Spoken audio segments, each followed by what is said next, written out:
नारद जी का तो प्रसिद्ध ही है नारायण नारायण नारायण।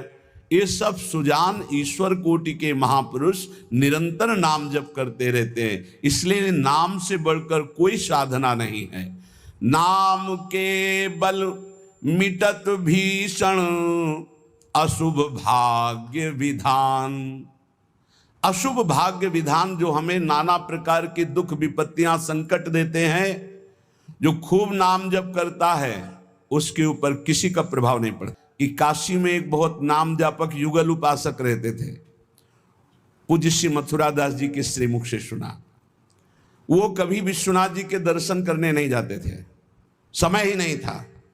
जो उपासक एकांतिक भजनानंदी है उसको समय ही नहीं होता अपने ठाकुर सेवा अपनी दिनचर्या, तो उनको कभी ऐसा महसूस भी नहीं होता कि हम प्रभु से अलग है, क्योंकि प्रभु के नाम रूप लीला धाम में हर समय चित्त जुड़ा रहता है।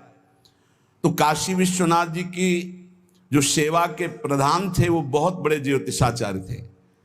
उनके मन में एक जलन हुई कि ये काशी में रहकर विश्वेश्वर विश्वनाथ के दर्शन करने नहीं आते और बड़े वैष्णव हैं, भगत हैं।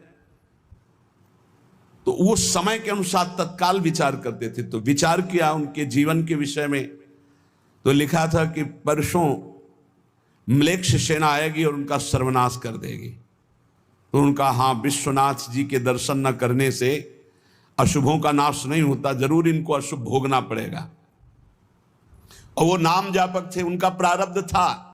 उन्होंने ज्योतिष के द्वारा विचारा और परसों गए। जब वहां गए तो पूछा कि भगत जी कहाँ? बोले स्नान कर रहे हैं। बोले मध्याह्न में स्नान? बोले ये तो पता नहीं, पर स्नान कर रहे हैं। स्नान करके आए तो उन्होंने कहा मेरी ज्योतिष आज तक कभी गलत नहीं हुई।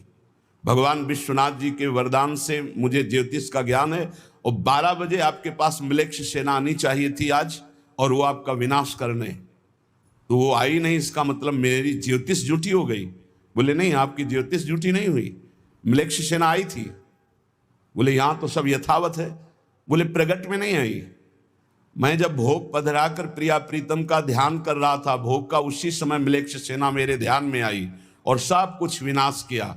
फिर मेरा ध्यान टूटा, तो हमने सोचा चलो प्रगट में न सही भाव में तो आई, तो इसीलिए स्नान करने गए थे, अब भोग उसारेंगे ठाकुर जी का। ये है ठाकुर सेवा और नाम जप का प्रभाव, कि अशुभों को भाव में मिटा दिया, स्वप्न में मिटा दिया, या थोड़ा बड़ा कष्ट दे के मिटा दिया।